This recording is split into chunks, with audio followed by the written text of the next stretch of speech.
Thank you very much. Before I start my presentation, I want to attract everyone's attention on the right upper corner, on this picture in fact. You'll see a picture of a wave surfer.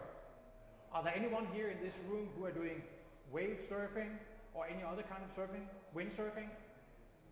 Paragliding or anything? Yeah, I see a couple of hands. How about snowboarding? Skiing? More hands? I guess we're in Finland, so I guess we have more snowboarders here, ski guns.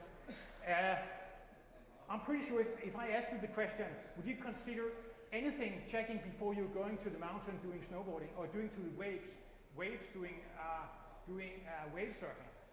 Probably you will check the weather report. Probably you will check the environment. What is the temperature in the area? What is the wind direction? And probably are there any risky places? Are there any rocks hidden in the snow or in the water before you go to the water or go to the mountains? The reason for you to do that is, of course, you are calculating the risk. This is exactly the same I'm going to talk about today, just when we are moving around the internet. And when you are providing services on the internet, then you have to calculate the risk before. So the title of my presentation here is Next Generation Security for Next Generation Networks and Data Centers. So this is about having the risk in mind when you are providing business on the internet. My name is Johanssen. I'm SE Manager from Checkpoint, and I'm responsible for a group of IT security professionals, and I'm responsible for keeping their skills and their education up to date in the Nordic region as well as in Benelux countries. The content of my presentation is a little bit about introduction in today's reality. We see a lot of people going after the money within this security business, and we see a lot of threats from the internet, and I'll give you a few examples of this. We'll see definitely some breaches that are for real for the moment, and also how can we prepare for this new reality.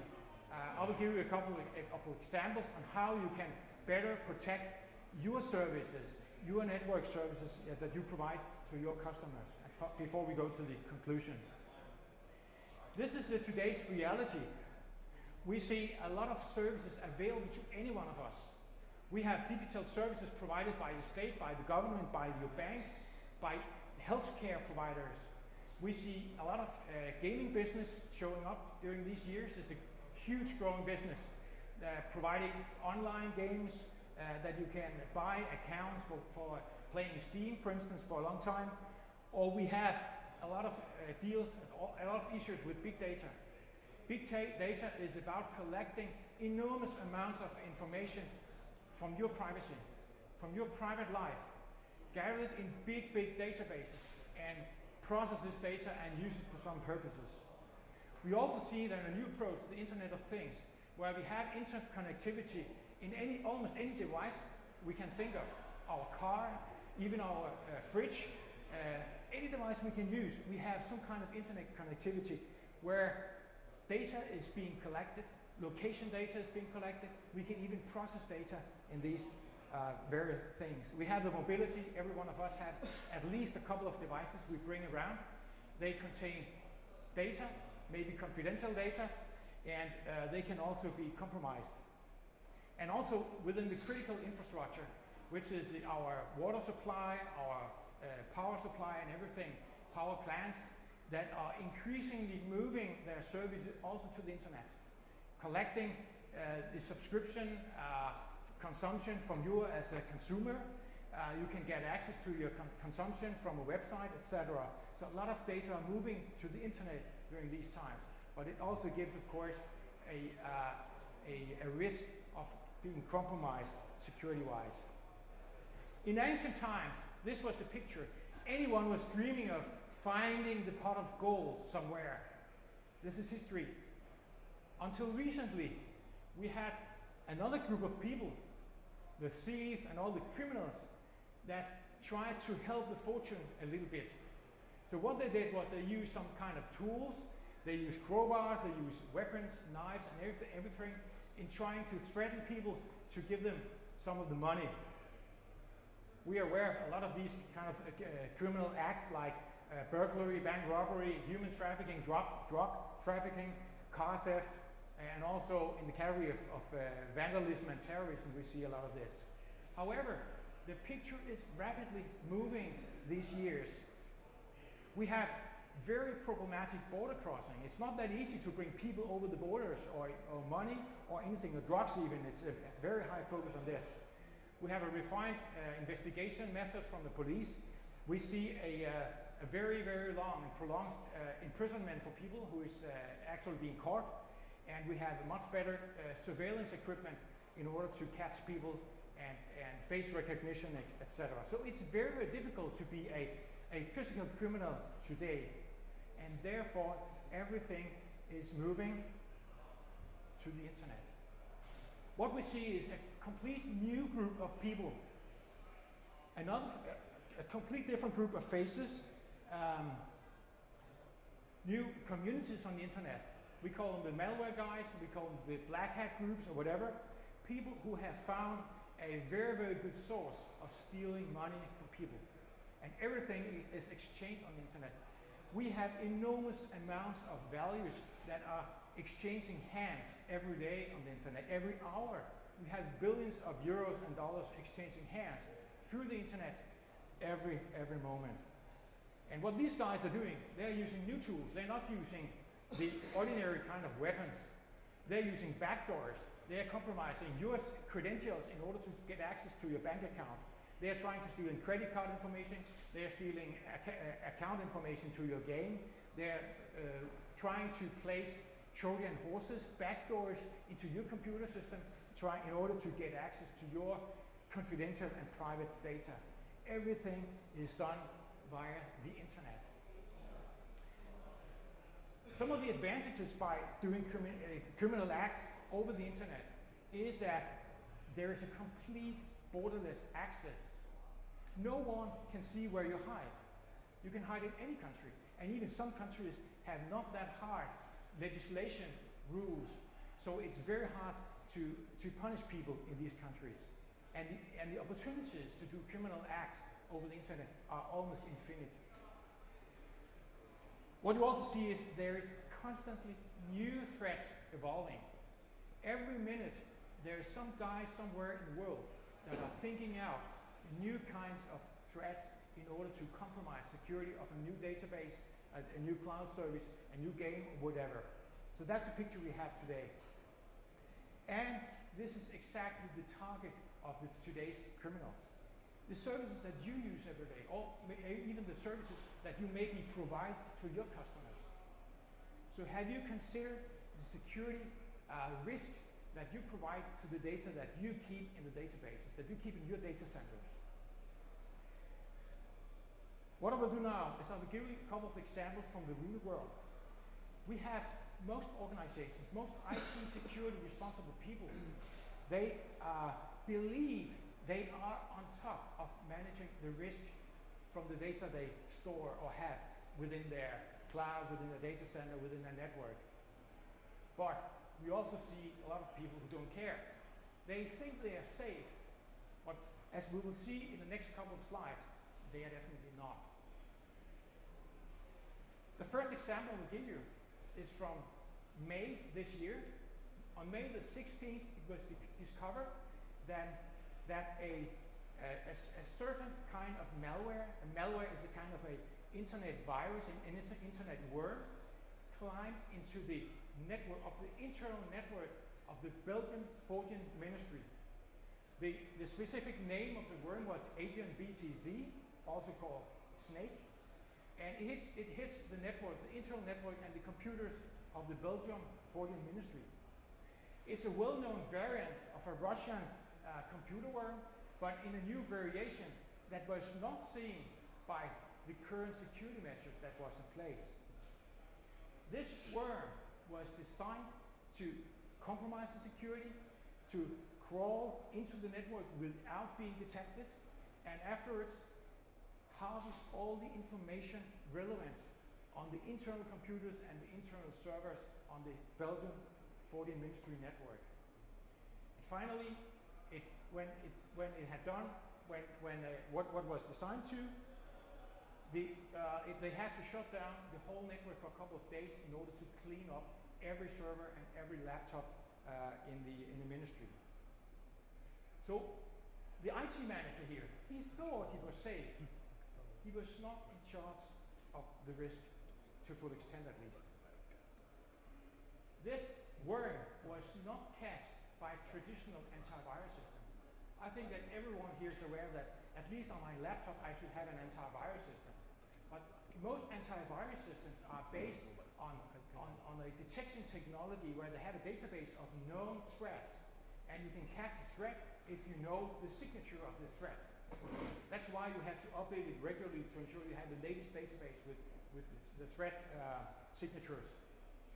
The worm was also crossing their existing firewall and IPS. IPS is intrusion prevention system that will detect malicious attempt to access the network and reject the attempt. It was undetected, so it passed straight through into the network. This worm was also designed with this specific purpose of collecting information. And the actual case was a part of the Russian-Ukrainian crisis where some part, we don't know who, if it was Russians or the Ukrainians government or someone else, who wanted to get a sense of what was going on in European organizations, governments, in order to get an early opinion of their attitudes and means to fight through this crisis. And we know for sure that more governments than just the Belgian government had been hit by this worm. I'll give you some other real-life examples. All these examples are from within the past 3 months of time, 3 to 4 months time. And these are not just insignificant threats. These have cost real money, and a lot of money. Recently, it was discovered that a Russian crime ring, they have collected more than 1 billion internet credentials. An internet credential is, for instance, you log on to your email, your username and your password. That's a credential. So they collected more than 1 billion credentials, including access to various kind of web servers. And a lot of this information was not from private users. It was in fact from business users from their network, from the internal networks, and from business websites. Another example was from very, very good people that want to donate to a charity website. So they used their credit card and gave them maybe $100, maybe $200 to a charity website. They want to be good people, but at the same time, their credit card data was stolen. So 12,000 credit cards, numbers and information was stolen from that website because it was security compromised. Another example here from Finland, we have the Finland Security Intelligence Service that was exposed to several years of espionage. Again, internal information collected, harvested internally from an organization and sent out to some server outside the organization. For a very long time, no one was aware of this at all. An example from the gaming world, we had Steam is a certain kind of game that especially young people play a lot, at least my son do. And by infecting one of the files attached to the Steam game, then they were able to collect the credentials, again, username, password, and get access to the online games from users from Steam. Last example, second last example here are in fact a cloud service. A company had their complete IT operations in the cloud. Their cloud service was hit by a so-called denial of service attack, which is an out-of-service attack, which means that you are submitting enormous amounts of completely fake data to a website, so no one can get access to it.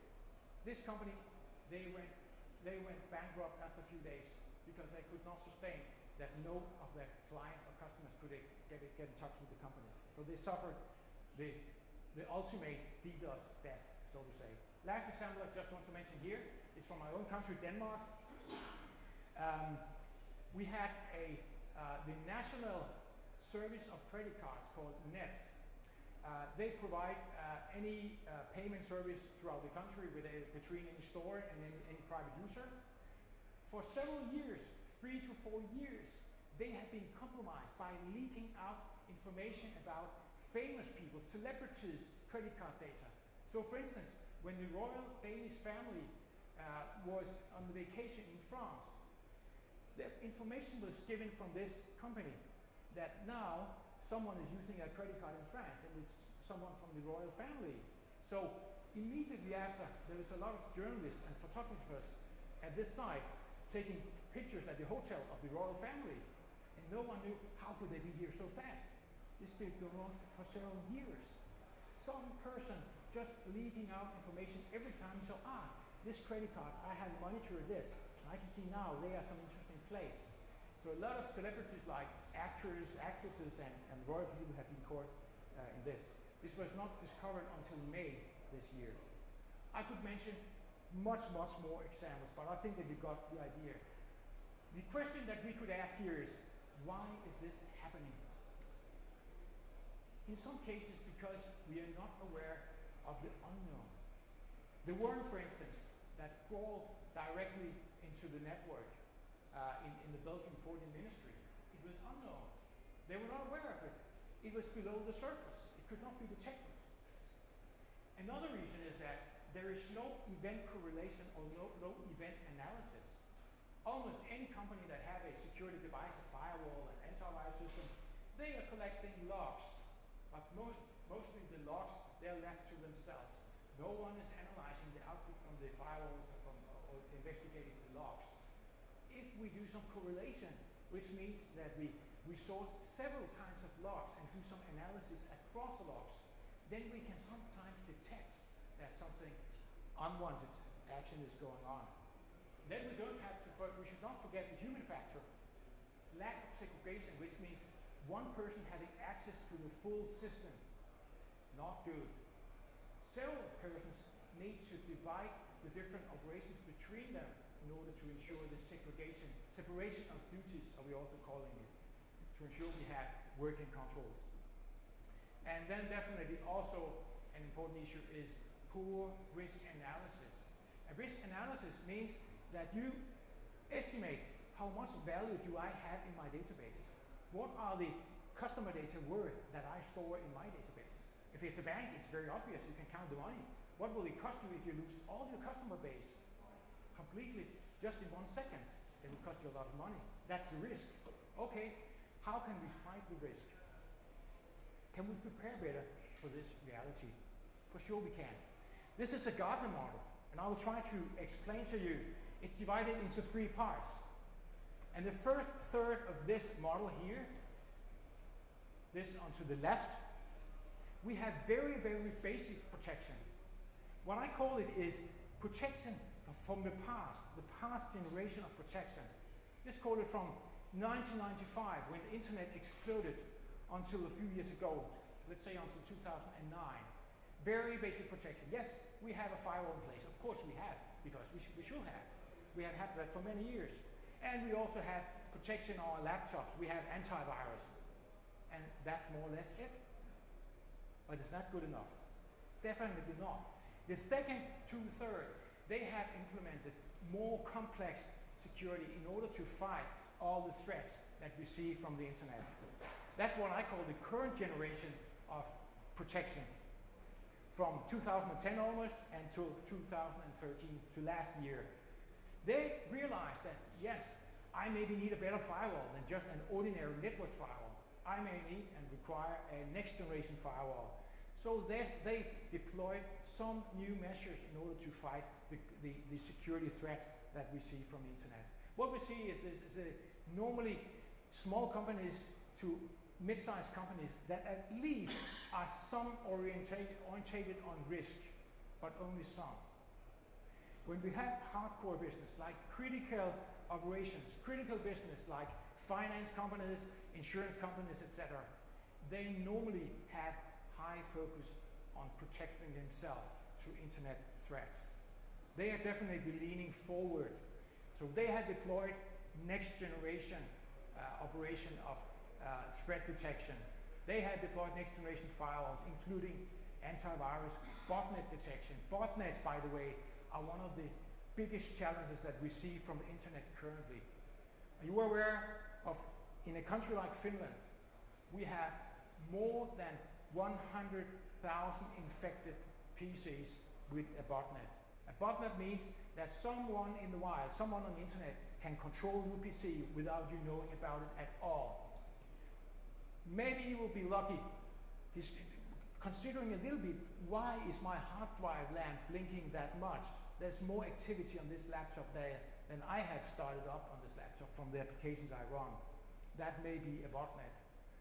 A lot of these 100,000 bots that we see from computers and laptops are from company networks. We can see that because their network addresses are from what we call hidden addresses, from NAT addresses. So we definitely have to focus on the risk scenario. Where are you in this picture? Are you from the past generation that just deploy the standard security? Have you at least done some considerations of deploying better protection, or are you already considering next generation protection?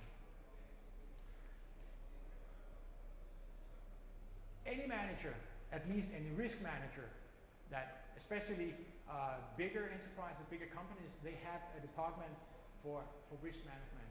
They are calculating for all the numbers for the company to ensure they can survive any accident, any incident happening on the market, on the internet and everything. The first thing they would ask for is, what are the values to protect? Is it $10 or is it 10 million or $10 billion we have to protect? What are the threats? And what are the probability that the threats will harm us? And then finally they will ask, what are our vulnerabilities? If you're not vulnerable at all, you can have the whole world's threats directed to you. It will not harm you. But if someone comes to you with a knife, that's a specific threat, definitely. And you have a soft skin, so you are vulnerable to a knife attack. That's exactly the same that the risk managers, they are doing. We can actually do something with this threat. This is just a number, 73% of organizations have at least one bot-infected computer in their network. The number from 2013. The number this year is probably higher. I don't see that, or say that all the computers in your organization are infected. Definitely not. But in 73% of all organizations, at least one bot-infected computer have been seen. So let's try to look at the components of next generation of protection. These are the values of your data. It may be your customer data, it may be account information, it may be money, real money, it may be anything that you want to protect. Most of the assets today do not consist of real physical stuff. It's actually data stored in a data center or in a cloud service or whatever. The first layer of protection that is very important to focus at is the next generation firewall. This was stated by Gartner already in 2009. Look into the next generation firewall. It's very important. It contains more than just a firewall. It contains detection when someone tries to intrude the network. It is able to detect applications used in your network, also applications that will compromise your security. Do you know that, for instance, Dropbox, anyone here know Dropbox? Yeah, I guess so, most people do. Dropbox is a cloud service provided to you, but a lot of people use the Dropbox to store confidential company data. That's a no-go, definitely. Information can easily leak out. Dropbox has been hacked several times where the passwords and usernames have been leaked out. So next generation firewall is the first layer of defense. The second layer is threat prevention. Threat prevention is about having the proper antivirus in place, not only on the laptops, but also at the network level. Antibot, a system that is able to detect if you have botnets in your network and prevent the damage from these botnets to harm your data. URL filtering is filtering bad websites from our users, so users cannot access all the bad stuff on the internet and download it to your network, to your PCs. Third layer is what we call leakage protection. This is exactly what's going on when some user from your internal network is trying to send out or store an internal document on Dropbox. Then it will be detected by a leakage detection system. Any information that is considered as internal will be stopped on its way out from the network. Very important protection technology. Another one is zero-day. I was talking about earlier in my presentation about antivirus systems and signatures. 0 days are unknowns, all the unknown threats that we cannot detect because we don't know the signature for it. So we don't know what to look for. 0 day will detect anything that is doing something special, something strange in our network. We'll detect it and we'll block for it so it will not approach into the network. DDoS protection, talked about this before as well. A denial of service, a lot of data sent to a specific your website, for instance, or your mail server. It will break down within a few minutes or a few hours. We can also able to protect towards DDoS attacks. Analysis of all the logging data that we have. It's very important that we just not analyze a log from our firewall. We have to do cross-analysis of the various systems. And finally, if we use the cloud to store important data, confidential data, then the cloud services may be compromised. What can we do about this? We can encrypt the data before sending it to the cloud. So before storing any data to the cloud, we just encrypt it. The same goes with laptops, with smartphones, with tablet computers. Ensure to encrypt the information before you give your users access to your internal values, your internal assets. It's a very, very good way to secure your confidential assets and data.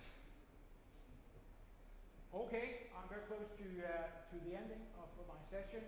So just to conclude, if you today use any services on the internet, or you provide services to your clients or your customers via the internet, then you should definitely consider at least some of the protection technologies from the next generation IT security that I just went through with you here. So if you provide any of these services here, then it should be considered to provide some of these protection technologies. Proper classification and segmentation means that we classify all the users, for instance, in the HR department. They will be one security group, one class of security. The people definitely in the development organization, they are maybe even more critical resources. They should be in another group, in another class, and segmented specifically. The layer approach, so build up more security layers, not only just one layer. Yeah, we have a firewall, we have only one barrier between the very secrets of our company and the outside world. Very, very bad idea. Build more layers up to protect in a better way. Visibility, ensure that you are familiar also with the unknown. We are able today to detect unknown threats actually. So do a risk evaluation in your environment if you require detecting the unknown. Confidentiality or the encryption of data that reside on your servers, in the cloud, or on your users' mobile devices, very, very important issue. We have very good solutions today that are also very user-friendly. That's one of the arguments I hear from users. Security is so annoying. I have to do a lot of login procedures. No, today we can do it very, very smooth, very easy to the user. And finally, compliance and visibility overall. Are you able to report all the incidents that have happened for the past 3 months in your company, on your network?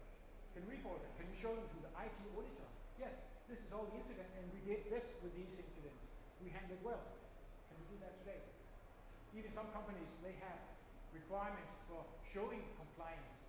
So they have to stop to certain regulations and certain rules. That's important to be able to do this. So, final word, IT security should definitely match the value of your assets. So, for next generation networks and data centers, you should ensure that you also have next generation IT security in place. Thank you very much. Are there any questions?